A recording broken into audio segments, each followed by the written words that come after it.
8वां दिन महागौरी।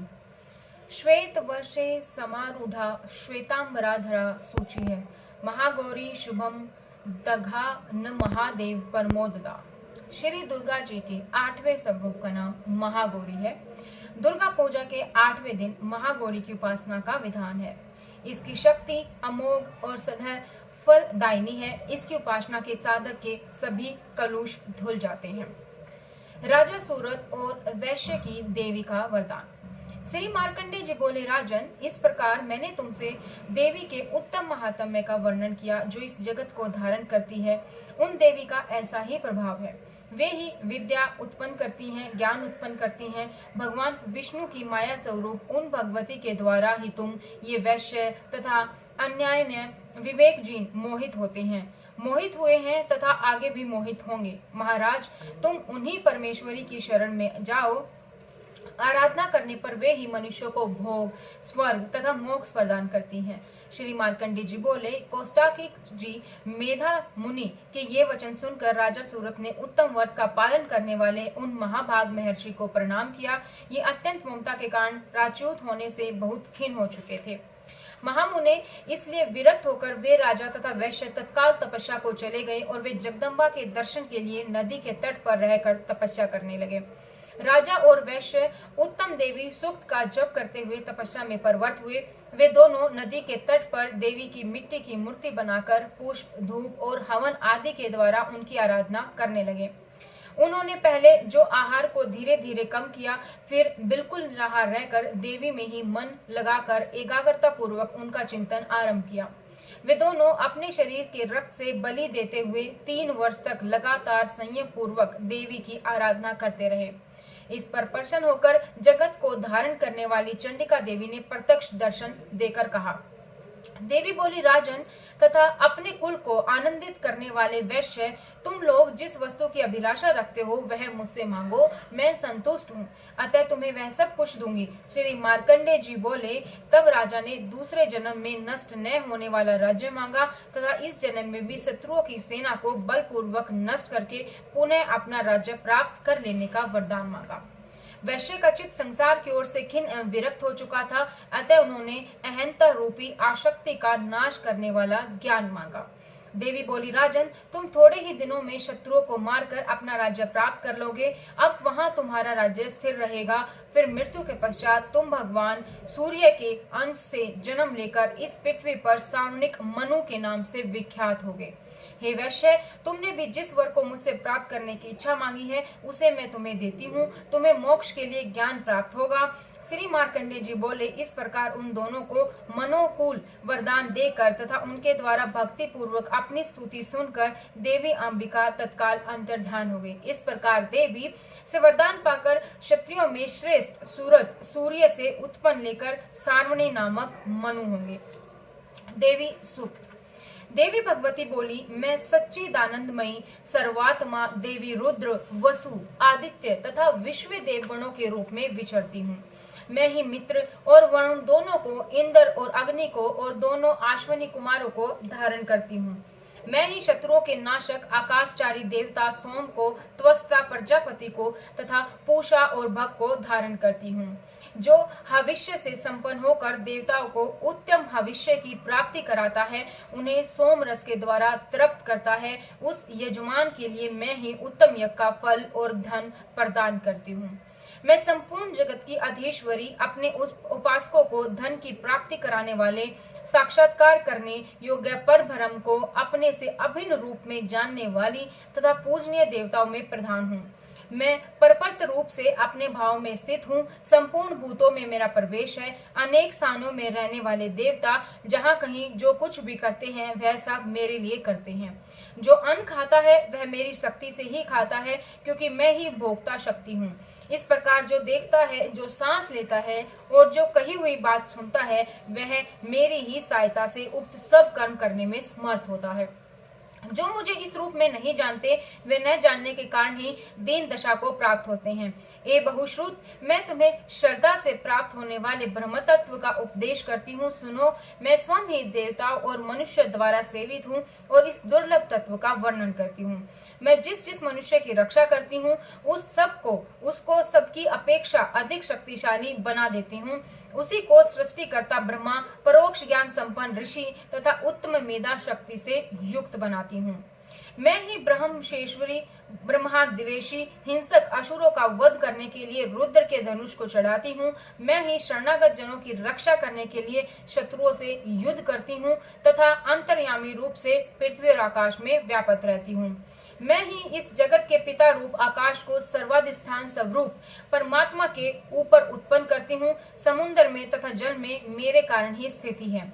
अतः मैं स्वस्थ भुवन में व्याप्त करती हूँ और उस स्वर्ग लोक का भी अपने शरीर से स्पर्श करती हूँ। मैं कारण स्वरूप से जब समस्त विश्व की रचना आरंभ करती हूँ तब दूसरों की प्रेरणा के बिना स्वयं ही वायु की भांति चलती हूँ। स्वेच्छा से ही कर्म में पर्वत होती हूँ। मैं पृथ्वी और आकाश दोनों से परे हूँ। अपनी महिमा से ही मैं ऐसी ही हूँ। दुर्गा सप्तशती का पाठ यहाँ तक है, ये समाप्त होता है। इसके बाद हम जो भी हमने व्रत किए हैं उसके रिगार्डिंग हम अपराध क्षमा मांगेंगे कि कोई भी भूल चूक है तो वो हमें माफ करे देवी। अपराध क्षमापन स्त्रोत। माँ, मैं न मंत्र जानता हूँ न यंत्र। अहो, मुझे स्तुति का भी ज्ञान नहीं है, न आह्वान का पता है, न ध्यान का स्रोत और कथा की भी जानकारी नहीं है। न तो मैं तुम्हारी मुद्राएं जानता हूँ, न व्याकुल होकर मुझे विलाप करना आता है। मैं केवल तुम्हारा अनुसरण, तुम्हारे पीछे चलना जानता हूँ। जो सब कलेशों और समस्त दुख विपत्तियों को हर लेने वाला है, सबका उद्धार करने वाला कल्याणमयी माता, मैं तुम्हारी पूजा की विधि नहीं जानता। मेरे पास धन का भी अभाव है, मैं स्वभाव से भी आलसी हूँ और मुझसे पूजा का यथाविधि संपादन हो भी नहीं सकता। इन सब कारणों में तुम्हारे चरणों की सेवा में जो भी त्रुटि हो गई है उसे क्षमा करना, क्योंकि कुपुत्र का होना संभव है किंतु माता कभी भी कुमाता नहीं होती। माँ, इस पृथ्वी पर तुम्हारे सीधे साधे पुत्र तो बहुत से हैं, किंतु उन सब में मैं ही तुम्हारा अत्यंत चपल बालक हूँ। मेरे जैसा चंचल कोई विरला ही होगा। शिवे, मेरा जो यह त्याग हुआ है यह तुम्हारे लिए कदापि उचित नहीं है, क्योंकि संसार में कुपुत्र का होना संभव है किंतु माता कुमाता नहीं होती। हे जगदम्बे, हे माता, मैंने तुम्हारे चरणों की सेवा कभी नहीं की। देवी, तुम्हें अधिक धन भी समर्पित नहीं किया, यद्यपि मुझ जैसे अधम पर जो तुम अपार स्नेह करती हो, इसका कारण यही है कि संसार में कुपुत्र पैदा हो सकता है परंतु माता कुमाता नहीं होती। गणेश जी को जन्म देने वाली माता पार्वती, मुझे नाना प्रकार की सेवाओं में व्यस्त रहना पड़ता है, इसीलिए 85 वर्ष से अधिक अवस्था बीत जाने पर मैंने देवताओं को छोड़ दिया है। अब उनकी सेवा तथा पूजन मुझसे नहीं हो पाता, अतएव उनसे कुछ भी सहायता मिलने की आशा नहीं है। इस समय यदि तुम्हारी कृपा नहीं होगी तो वह अवलंब रहित होकर किसकी शरण में जाऊंगा। हे माता अर्पणा, तुम्हारे मंत्र का एक अक्षर भी कान में पड़ जाए तो उसका फल यह होता है कि मूर्ख चांडाल भी मधुपाक के समान मधुर वाणी का उच्चारण करने वाला उत्तम वक्ता हो जाता है। दीन मनुष्य भी करोड़ों सवर्ण मुद्राओं से संपन्न हो चिरकाल तक निर्भय रहा करता है। जब मंत्र के एक अक्षर के श्रवण का ऐसा फल है तो जो लोग विधि पूर्वक जप में लगे रहते हैं उनके जप से प्राप्त होने वाला उत्तम फल कैसा होगा, इसको कौन मनुष्य जान सकता है। हे भवानी, जो अपने अंगों में चिता की राख भभूत लपेटे रहते हैं, जिनका विष ही भोजन है, जो दिगंबर यानी कि नग्न रहने वाले हैं, मस्तक पर जटा, कंठ में नागराज, वासुकी को हार के रूप में धारण करते हैं तथा जिनके हाथ में कपाल शोभा पाता है, ऐसे भूतनाथ पशुपति भी जो एकमात्र जगदीश की पदवी धारण करते हैं, इसका क्या कारण है। यह महत्व उन्हें कैसे मिला। यह केवल तुम्हारे पाणिग्रह की परिपाटी का फल है। तुम्हारे साथ विवाह होने से भी उनका महत्व बढ़ गया। मुख पर चंद्रमा की शोभा धारण करने वाली माँ, मुझे मोक्ष की इच्छा नहीं है, संसार के वैभव की भी अभिलाषा नहीं है, न विज्ञान की अपेक्षा है। न सुख की आकांक्षा। अतः तुमसे मेरी यही प्रार्थना है कि मेरा जन्म मर्दानी, रुद्राणी, शिव, भवानी इन नामों को जप करते हुए बीते। माँ श्यामा नाना प्रकार की पूजन सामग्रियों से कभी विधि पूर्वक तुम्हारी आराधना मुझसे न हो सकी। सदा कठोर भाव का चिंतन करने वाली मेरी वाणी ने कौन सा अपराध नहीं किया। फिर भी तुम स्वयं ही प्रयत्न करके मुझ पर अनाथ पर जो किंचित कृपा दृष्टि रखती हो माँ, यह तुम्हारे ही अनुसार है। तुम्हारे जैसी दया में माता ही मेरे जैसे कुपुत्र को भी आश्रय दे सकती है। माता दुर्गा, करुणा सिंधु महेश्वरी, मैं विपत्तियों में फंसकर आज तो तुम्हारा स्मरण करता हूँ, पहले कभी नहीं करता रहा। इसे मेरी शठता न मान लेना, क्योंकि भूख प्यास से पीड़ित बालक माता का ही स्मरण करते हैं। जगदम्बे, मुझ पर जो तुम्हारी पूर्ण कृपा बनी हुई है, इसमें आश्चर्य की कौन सी बात है। पुत्र अपराध पर अपराध क्यों न करता जाता हो, फिर भी माता उसकी अपेक्षा नहीं करती। महादेवी, मेरे समान कोई पापी नहीं है और तुम्हारे समान दूसरा कोई पापहारिणी नहीं है। ऐसा जानकर जो उचित जान पड़े वह करो। यह था हमारा क्षमा मांगने के लिए मंत्र। अब सिद्ध कुंजिका स्त्रोत। शिवजी बोले, देवी सुनो, मैं अब उत्तम कुंजिका स्त्रोत का उपदेश करूंगा, जिस मंत्र के प्रभाव से देवी का पाठ सफल होता है। कवच, अर्गला, कीलक, रहस्य, सूक्त, ध्यान, न्यास और यहाँ तक कि अर्चन श्री आवश्यक नहीं है। केवल कुंजिका के इस पाठ से दुर्गा पाठ का फल प्राप्त हो जाता है। यह कुंजिका अत्यंत गुप्त और देवों के लिए भी दुर्लभ है। हे पार्वती, इसे सब योनि की भांति प्रयत्न पूर्वक गुप्त रखना चाहिए। यह उत्तम कुंजिका स्रोत केवल पाठ के द्वारा मारण, मोहन, वशीकरण, स्तंभन और उच्चाटन आदि अभिचारिक उद्देश्यों को सिद्ध करता है। ओम ऐं ह्रीं क्लीं चामुंडाय विच्चः। ओम ग्लौं हूं क्लीं जू से ज्वालः ज्वालः जवल जवल परजवल परजवल।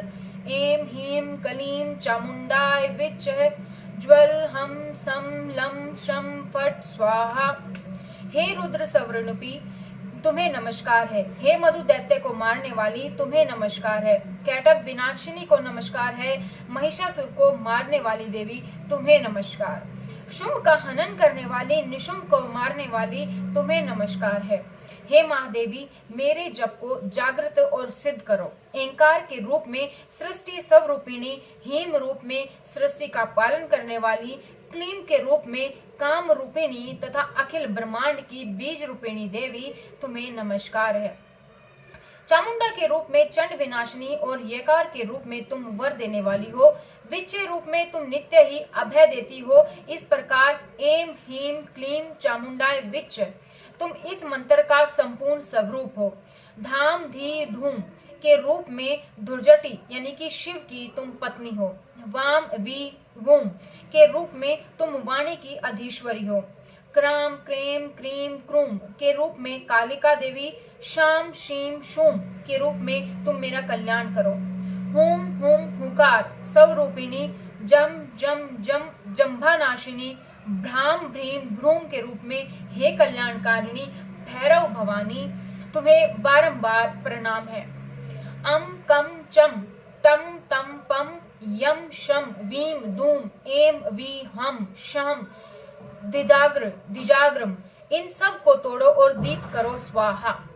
पाम पीम पू के रूप में तुम पार्वती पूर्णा हो। खाम खीम खूम के रूप में तुम खेचरी आकाशचारिणी अथवा खेचरी मुद्रा हो।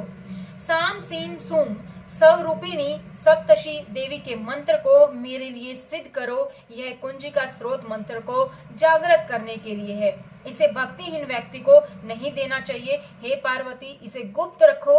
हे देवी, जो बिना कुंजिका के सप्तशी का पाठ करता है उसे उसी प्रकार सिद्धि नहीं मिलती जिस प्रकार वन में रोना निरर्थक होता है।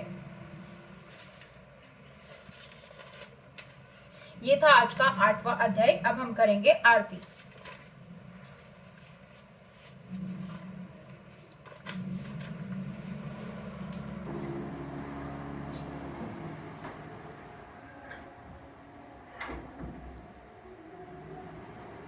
अम्बे तू है जगदम्बे काली, जय दुर्गे खप्पर वाली।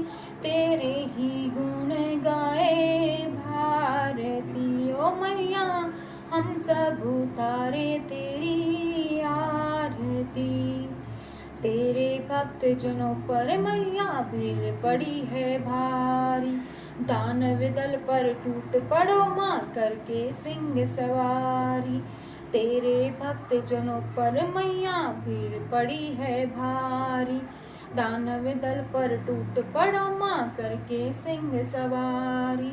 100 सिंहों से बलशाली अष्टभुजा हो वाली, दुखियों के दुखड़े निवारती। ओ मैया हम सब उतारे तेरी आरती। माँ बेटे का है इस जग में बड़ा ही निर्मल नाता, पूत कपूत सुने हैं पर ना माता सुनी कुमाता। माँ बेटे का है इस जग में बड़ा ही निर्मल नाता, पूत कपूत सुने हैं पर ना माता सुनी कुमाता। सब पे करुणा बरसाने वाली, अमृत बरसाने वाली, दुखियों के दुखड़े निवारती। ओ मैया हम सब उतारे तेरी आरती। नहीं मांगते धन और दौलत, ना चांदी ना सोना, हम तो मांगे माँ तेरे मन में एक छोटा सा कोना। नहीं मांगते धन और दौलत, ना चांदी ना सोना, हम तो मांगे माँ तेरे मन में एक छोटा सा कोना। सबकी बिगड़ी बनाने वाली, लाज बचाने वाली, सतियों के सत्य को सवारती। ओ मैया हम सब उतारे तेरी आरती। अम्बे तू है जगदम्बे काली, जय दुर्गे खप्पर वाली, तेरे ही गुण गाए भारती। ओ मैया हम सब उतारे तेरी आरती।